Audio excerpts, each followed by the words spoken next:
ഇന്നലെ അമേരിക്കയിലെ യാത്രയിൽ ഉണ്ടായ മറ്റൊരു ഇൻസിഡൻ്റാണ് ഞാൻ നിങ്ങൾക്ക് വേണ്ടി അവതരിപ്പിക്കുന്നത്. അപ്പോൾ ഇതൊരു രസകരമായ സംഭവമാണ്, അതീവ രസകരമായ സംഭവമാണ്. ഞങ്ങൾ സെപ്റ്റംബറിൽ ഷിക്കാഗോ ഓഹയോ എയർപോർട്ടിൽ ചെന്നു ഇറങ്ങി.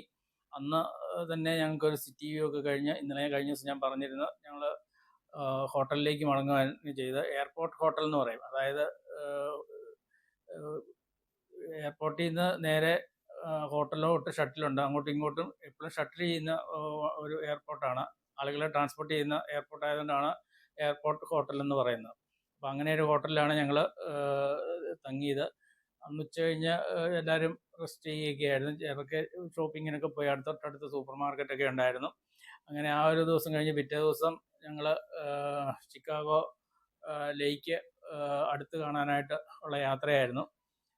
അതിനുശേഷം ടൊറോഡോ എന്നും പറഞ്ഞൊരു സ്ഥലത്തൊരു സൂ ഉണ്ടായിരുന്നു. അങ്ങോട്ടേക്ക് ഒരു ദീർഘദൂര യാത്രയുണ്ട്. അവിടെ അതും കണ്ടു. അന്ന് അവിടുത്തെ ഒരു ഹോട്ടലിൽ ഞങ്ങൾ സ്റ്റേ ചെയ്തു. അതായത് അവിടെ ഒരു വലിയ കോളേജ് ക്യാമ്പസ് ഉണ്ടായിരുന്നു. ആ ക്യാമ്പസിൻ്റെ അകത്തുള്ള ഒരു ഹോട്ടലിലാണ് ഞങ്ങൾ സ്റ്റേ ചെയ്തത്. അവിടെ വെച്ച് ഒരു സംഭവം ഉണ്ടായി. ഇവിടെ അമേരിക്കയിൽ 7 മണി ആയാലും 8 മണി ആയാലും നേരെ ഇരുട്ടി വരുവേ ഉള്ളൂ. അപ്പോൾ ഞങ്ങൾ അന്ന് ഈ ദീർഘദൂര യാത്ര കഴിഞ്ഞ് മടുത്തു പോയി. ഞങ്ങൾ ഒന്ന് നേരം ഉറങ്ങിപ്പോയി. ഞങ്ങളോട് പറഞ്ഞായിരുന്നു 7-7:30 ആകുമ്പോൾ ഭക്ഷണം കഴിക്കാൻ പറഞ്ഞോന്ന്. അപ്പം ഞങ്ങൾ ജനലിൽ കൂടെ നോക്കുമ്പോൾ നേരെ ഇരുണ്ടിട്ടില്ല. അപ്പോൾ ഞങ്ങൾ പിന്നെ ഓർത്ത് നേരെ ഒന്നും ആയി കാണിയായിരുന്നു. ഞങ്ങൾ പിന്നെ കിടന്നു. അങ്ങനെ കുറച്ച് നേരം കഴിഞ്ഞപ്പോൾ കഥകെ വന്ന് ടൂർ ഓപ്പറേറ്ററും വിട്ട് നേറ്റു അവിടെ ബഹളം ഉണ്ടാക്കുന്നെന്നും പറഞ്ഞ് ബസ്സേൽ. എങ്ങനെയായാലും ഞങ്ങൾക്ക് ഏറ്റവും വന്ന് ഡ്രസ്സ് ഇടുന്ന ഒരു താമസം വന്നതേ ഉള്ളൂ. ബസ് വിട്ടുപോയി. ഞങ്ങൾക്കന്ന് ഭക്ഷണം കഴിക്കാൻ ഒത്തില്ല. അവിടെ ബസ്സേലുള്ളവർ വലിയ ബഹളമൊക്കെ ഉണ്ടാക്കിയതുകൊണ്ടാണ് ബസ് വിട്ടുപോയത്. കാരണം പല സ്ഥലത്തുനിന്ന് വന്ന ട്രാവലേഴ്സാണല്ലോ. ഓരോരുത്തരും ഓരോ സ്വഭാവമാണ്.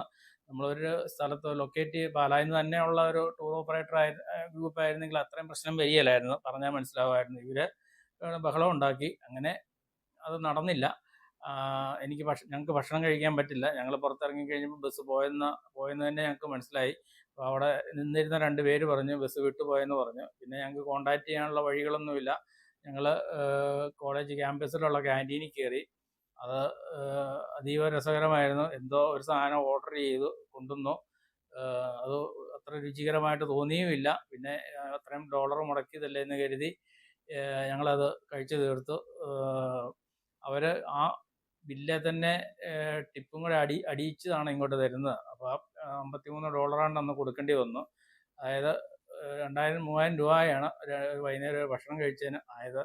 അത് ഞങ്ങൾ കൊടുത്തു. അങ്ങനെ അതിനുശേഷം ഞങ്ങൾ ഹോട്ടലിൽ റെസ്റ്റ് ചെയ്യുകയാണ് ചെയ്തത്. പിറ്റേ ദിവസം പിന്നെയും ന്യൂയോർക്കിലേക്കുള്ള തൊട്ടടുത്ത ദിവസമാണെന്ന് തോന്നുന്നു, ന്യൂയോർക്കിലേക്കാണുള്ള യാത്ര. 4-ാമത്തെ ദിവസം.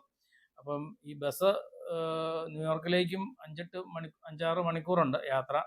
അപ്പോൾ ബസ് പല സ്ഥലത്ത് റെസ്റ്റ് ഏരിയയിലൊക്കെ നിർത്തും. അമേരിക്കയിലെ റെസ്റ്റ് ഏരിയ എന്നൊക്കെ പറയുന്നത് ഏക്കർ കണക്കിനുണ്ട്. അവിടെ എത്ര ബസ് വേണേലും നമുക്ക് കയറ്റിയിടാം. അതുപോലെ തന്നെ ഒരു വലിയൊരു Lulu super market, hyper market പോലെ. ഇപ്പം കോട്ടയത്തെ ഹൈപ്പർ മാർക്കറ്റിൻ്റെ ഒരു ഫസ്റ്റ് ഫ്ലോർ എടുക്കാമെങ്കിൽ അങ്ങനത്തെ ഒരു ഏരിയയാണ് അവിടുത്തെ റെസ്റ്റ് ഹൗസ്, റെസ്റ്റോറൻറ്റുകൾ, വിവിധ ഷോപ്പുകൾ, എല്ലാ സൗകര്യങ്ങളും. നമുക്കൊന്ന് 10 മിനിറ്റ് സോഫയിൽ നിന്ന് റെസ്റ്റ് ചെയ്യണമെങ്കിൽ അങ്ങനെ ചെയ്യാം. അവിടെ എന്തേരം സമയം വേണേലും അവിടെ സ്പെൻഡ് ചെയ്യാൻ പറ്റും. അപ്പോൾ അങ്ങനെയുള്ള 1-2 സ്ഥലത്തൊക്കെ ബസ് നിർത്തി എല്ലാവർക്കും ഒന്ന് യൂറിൻ പാസ് ചെയ്യാനൊക്കെയുള്ള സൗകര്യങ്ങൾ കൊടുക്കുന്നുണ്ട്. അപ്പം പെട്ടെന്ന് എല്ലാവരും തിരിച്ചു വരാനും ടൂർ ഓപ്പറേറ്റർ ആവശ്യപ്പെടുന്നുണ്ട്. ടൂർ ഓപ്പറേറ്റർ വരുന്നവരോട് കയറെന്നും പറഞ്ഞ് ഭയങ്കര സ്പീഡിലാണ് എല്ലാം ചെയ്യുന്നത്. അങ്ങനെ 1-2 സ്റ്റോപ്പിൽ ഇങ്ങനെ ആളെ ഇറക്കി പിന്നെ കയറെന്നും പറഞ്ഞ് കയറ്റി വണ്ടി വിട്ടുപോയി. അപ്പോൾ ബസ്സിലിരുന്ന് ഞങ്ങളിങ്ങനെ ഓരോ തമാശയൊക്കെ പറയും. കൂടെ ഈ ഡ്രൈവറും ഒരു പോർച്ചുഗൽകാരനായിരുന്നല്ലോ. അദ്ദേഹം ഞങ്ങളുടെ ലഗേജൊക്കെ എടുത്തു വെക്കാനും ബസ്സിലോട്ട് തിരിച്ചു കയറ്റാനും ഒക്കെ കൂടുമായിരുന്നു. അമേരിക്കയിലെ ഒരു സിസ്റ്റം എന്ന് പറയുന്നത് ലഗേജൊന്നും അവരോട് തന്നെ ഹാൻഡിൽ ചെയ്യണമെന്നുള്ളതാണ്. പക്ഷേ ഇദ്ദേഹം ഞങ്ങളെ അതിന് സഹായിച്ചു. അതുകൊണ്ട് തന്നെ അദ്ദേഹത്തിന് ഒരു ക്രെഡിബിലിറ്റി ഉണ്ടായിരുന്നു. ഡ്രൈവറാണെങ്കിലും അദ്ദേഹം നല്ലൊരു പൈലറ്റിന് നല്ലൊരു ക്രെഡിബിലിറ്റി ഞങ്ങളുടെ ഗ്രൂപ്പിനുണ്ടായിരുന്നു. അദ്ദേഹം അത്രയൊക്കെ ചെയ്യുന്നുണ്ടല്ലോ എന്ന് ഞങ്ങൾ മനസ്സിൽ വിചാരിച്ചു. അപ്പം ഈ ബസ് ഓടിക്കൊണ്ടിരിക്കുന്നതിൻ്റെ ഇടയ്ക്ക് ഞങ്ങൾ ദീർഘദൂര യാത്ര ആയതുകൊണ്ട് പല വിധത്തിലുള്ള സബ്ജക്റ്റുകളും തമാശകളും ഒക്കെ ബസ്സിലിരുന്ന് ഓരോരുത്തർ പറയുന്നുണ്ട്. അപ്പോൾ പുള്ളിക്ക് ഇതൊന്നും അറിയത്തില്ലല്ലോ, മലയാളം അറിയത്തില്ലല്ലോ. പുള്ളി ഉടനെ ബസ്സിലിരുന്ന് ട്രൈ ചെയ്തുകൊണ്ടിരുന്ന് കഴിഞ്ഞ സമയത്ത് കീരി കീരി കീരെന്ന് പറഞ്ഞു, കീരി കീരി കീര്. അപ്പം ഞങ്ങളെല്ലാവരും സംഭിച്ചു പോയി, ഇതെന്താ ഈ പറയുന്നതെന്നുള്ളത്. ഉടനെ പുള്ളി അത് കഴിഞ്ഞു അതിലും ഉറക്കെ കീര് കീരി കീരി കീരെന്ന് പറഞ്ഞു. അപ്പം ടൂർ ഓപ്പറേറ്റർക്ക് മനസ്സിലായി പുള്ളി പറഞ്ഞ കയറ് കയറ് കയറുന്നാണ്. അതോടെ ഞങ്ങളെല്ലാം ഭയങ്കര ബഹളം. പുള്ളിയെ എല്ലാവരും കൈയടിച്ചു. അങ്ങനെ പുള്ളി ആ ഒരൊറ്റ വാക്കിൽ ഞങ്ങളെ എല്ലാം വീഴ്ചയെടുത്തു എന്നുള്ളതാണ്. അങ്ങനെ അവസാനത്തെ ദിവസം അദ്ദേഹത്തിന് ഞങ്ങളൊരു ടിപ്പ് കൊടുക്കാൻ തീരുമാനിച്ചു. കാരണം എല്ലാ ദിവസവും അദ്ദേഹം ലഗേജ് എടുത്തു വെക്കാനും തിരിച്ചിറക്കാനും എല്ലാം കൂടിയിട്ടുണ്ട്. അങ്ങനെ അദ്ദേഹത്തിന് ഞങ്ങൾ ടിപ്പ് കൊടുക്കാൻ തീരുമാനിച്ചു. നമ്മുടെ എല്ലാവരും കൂടി അദ്ദേഹത്തിന് ഏകദേശം $1000 കളക്ട് ചെയ്ത് അദ്ദേഹത്തിന് ലാസ്റ്റ് ഡേയിൽ കൊടുത്തു.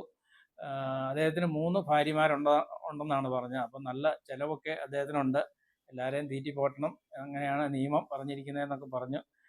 ലാസ്റ്റ് ഡേക്ക് തൊട്ട് മുമ്പുള്ള ഒരു ദിവസം അദ്ദേഹം ഒരു ഭാര്യയൊക്കെ ആയിട്ടാണ് വന്നത്. ഹോട്ടലിൽ താമസിച്ച് ഭാര്യയാണെന്നാണ് പറഞ്ഞത്. കൂടുതൽ വിവരങ്ങളൊന്നും നമുക്കറിയത്തില്ലല്ലോ. അപ്പോൾ അങ്ങനെ അദ്ദേഹത്തിന് $1000 സംഭാവന ഞങ്ങൾ കൊടുത്തു. അദ്ദേഹം വളരെ ഹാപ്പി ആയിപ്പോയി. ഇനി ഞാൻ പറയാൻ പോകുന്ന ഒരു ട്രാജഡിയാണ്. അത് അടുത്ത ദിവസത്തെ ഒരു കഥ ആയിട്ട് ഞങ്ങൾ സംഭവകഥയാണ്. അതും നാളെ തന്നെ ഞാൻ നിങ്ങൾക്ക് വേണ്ടിയിട്ട് അവതരിപ്പിക്കും. അപ്പോൾ എൻ്റെ വീഡിയോ ഇഷ്ടമായെങ്കിൽ ലൈക്ക് ചെയ്യുക, സബ്സ്ക്രൈബ് ചെയ്യുക, ഷെയർ ചെയ്യുക, എന്നെ സപ്പോർട്ട് ചെയ്യുക. ഞാൻ ഇപ്പോൾ ഏകദേശം 360 വീഡിയോളം എൻ്റെ ഷോർട്സുകളായിട്ടും എല്ലാം കൂടെ എൻ്റെ യൂട്യൂബിൽ ഇട്ടിട്ടുണ്ട്. അപ്പോൾ നിങ്ങളത് കാണുക, സബ്സ്ക്രൈബ് ചെയ്ത് കാണുക, എന്നെ സപ്പോർട്ട് ചെയ്യുക. തുടർന്നുള്ള എൻ്റെ എല്ലാ വീഡിയോകളും നിങ്ങൾ കാണുക.